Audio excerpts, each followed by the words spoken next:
Yeah, sure. 94.5 FM, Larrakia Radio. I'm Caleb Murray, talking live in the studio. And today with us, we have on National Aboriginal Radio as well, going throughout all the communities, we have a very special guest. It's the Chief Minister for the Northern Territory and Minister for Indigenous Affairs, Adam Giles, MLA. Good morning. Good morning. How are you? Good to be here. Yes, so it's great to have you once again back into the studios for Larrakia Radio. And, we're going to have a bit of a chat today about some of the things that have been going on in the Northern Territory, as well as some of the issues that have been affecting Indigenous people. You've just recently taken a new position as the Minister for Indigenous Affairs. What new things will you be bringing forth as that new portfolio? Well, when I took over the Chief Minister's role 2 years ago, I said I want all ministers and all departments to have a greater level of responsibility for Indigenous affairs. I think all too often we pigeonhole one minister and one government department with the responsibility to just run everything for Aboriginal people. But in the Northern Territory, 30% of our population are Aboriginal Territorians, and I think we have a greater level of responsibility to provide services to all Territorians on an equal footing. So for the past couple of years, we've been running that agenda and that framework or paradigm about the way services are delivered. But with the recent reshuffle, which I've done yesterday with portfolios, I have recreated the Indigenous Affairs portfolio because I want to have a greater level of say over the policy direction, which is occurring in many of the portfolios, whether that's health, housing, education, justice and the like, and having that portfolio having it established allows me to have a greater level of influence over each department and other portfolio with other ministers to be able to provide that direction. There's a range of things that I've wanted to do in assisting Aboriginal Territorians since I first came to Parliament. It's one of the motivational or driving forces as to why I got into Parliament. And with the most recent shenanigans that have gone on with politics in the Territory, and at a point where I was going to leave but decided to stay, when I decided to stay, I decided because there's some things that I hadn't finished, and that was assisting Aboriginal people to get ahead in a range of different areas. And I said, well, I'll bring the portfolio back and I'm going to put my foot down about a range of areas that I want to move quicker and get more investment into. So I won't set up a complete department. I will keep the Chief Minister's department and have a coordination unit within that, which will help me coordinate the policy direction across other agencies with a much bigger stick to drive reform. And that reform, which I'll be announcing in coming months, will be around a decentralised approach. That is, reversing the way that Labor used to do things by taking all the decision making into Darwin. I want to go back into community and let community make a lot of those decisions in a partnered approach, as opposed to government from a centralised area of Darwin telling people how to do that.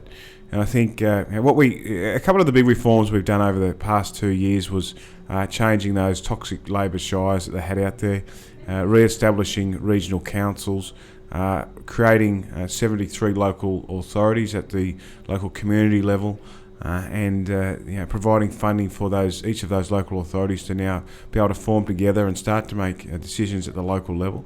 And we will now be using those local authorities as a stepping stone of decentralising decision making across a range of portfolios, of which I'll talk about more in time to come. Okay. Now, what you've just said is a huge issue for communities. A lot of the governments are saying we are opening up communications and talking to communities on what they want. And this is not just for the Northern Territory, this is for other states as well.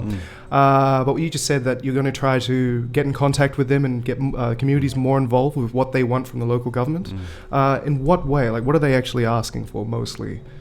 Well, people just go about their lives. People don't want government in their lives. But when the Labor Party set up the shires, it didn't just strip assets and trucks and cars and all of those things from communities. It took away people's voices and it centralised everything. So all of the shire councils, when Labor set them up, were based in either head offices in either Alice Springs, Tennant Creek, Katherine or Darwin. And that wasn't good for local communities to have access to their local government about where decisions are supposed to be made. So we sought to change that, and the local authorities did that. So now people have a greater level of role or greater role in setting the direction about how their communities move forward, which is a positive sign. But now we have to be able to not just put that decision making there, but to pass back a lot of the policy areas and the program areas for them to make the decisions on. So we've created the framework for where the decisions can be made. We've put resources there. Now we have to give those decisions down there. Fantastic. Now, one of the things that is a major issue was the closing the gap that was put in through the previous government. What are the successes that came from it, and what do you hope to actually change with your position now? Oh, look, there's a lot of things that are improving in closing the gap. I think the health sector has made a lot of advancements over many years, but there's much more to be done. Challenges around housing and employment and economic development will continue. But we're on a long pathway forward. It'll take generations to fix, but every step along the way is part of an improvement process. We're starting to see slight improvements in school attendance. I want to see massive improvements, but every bit of improvement is a step forward. So let's just keep working in that area. It's very easy to get a closing the gap report and pull it apart, but I think we need to take the politics out of it and make it bipartisan. We all want to see the best outcomes for Aboriginal people. And let's not play politics with it, but let's have positive improvements. Sure, debate policies about the way forward, but let's not attack each other over the poverty and misery that so many Aboriginal people live in.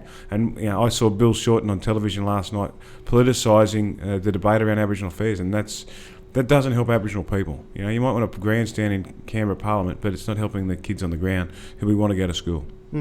Well, that's one of the biggest issues you were saying is school attendance. In communities, will you be implementing anything to actually improve school attendance more? Over the past few years, it's slowly been increasing.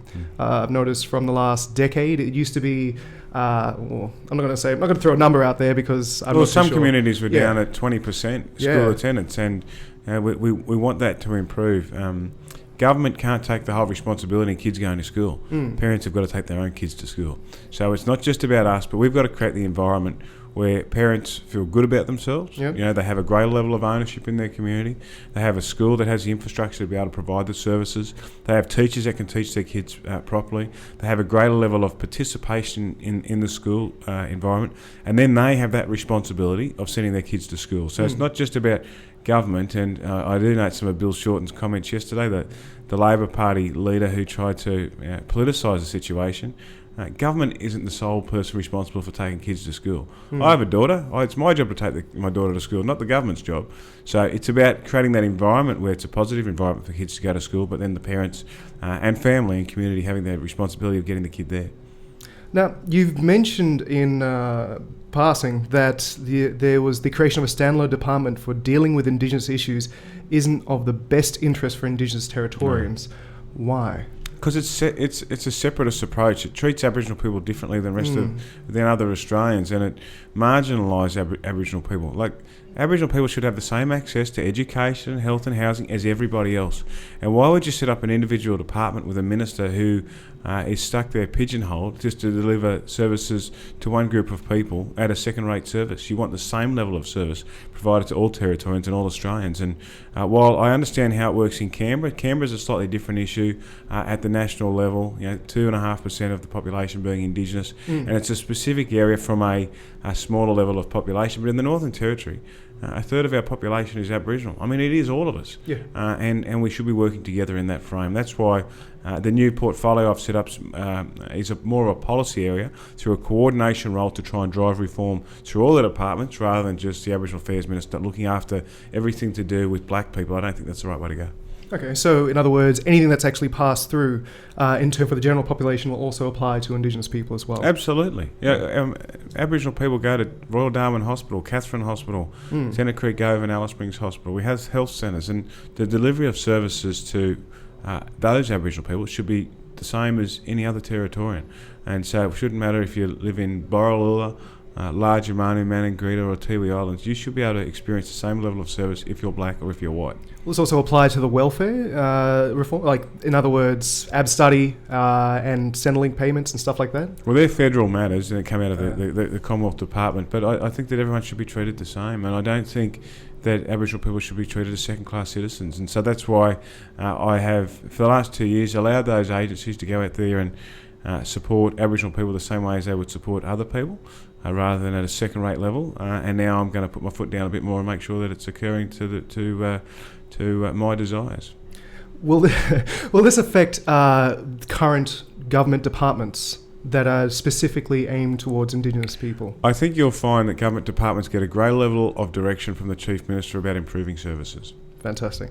And finally, I'd like to talk about, you've created a coordination unit within the Department of the Chief Minister. What will their task be? Well, their task will be pretty much implementing what I say needs to occur, coming from the parliamentary team. And you know, I've spoken about the local government reform and how there will be changes coming ahead through a lot of program and policy areas, coming down to local authorities and local communities. And once we start making those announcements, that coordination unit will be in charge of filtering that through to the agencies, the relevant agencies, to make sure that those policies are adhered to and implemented.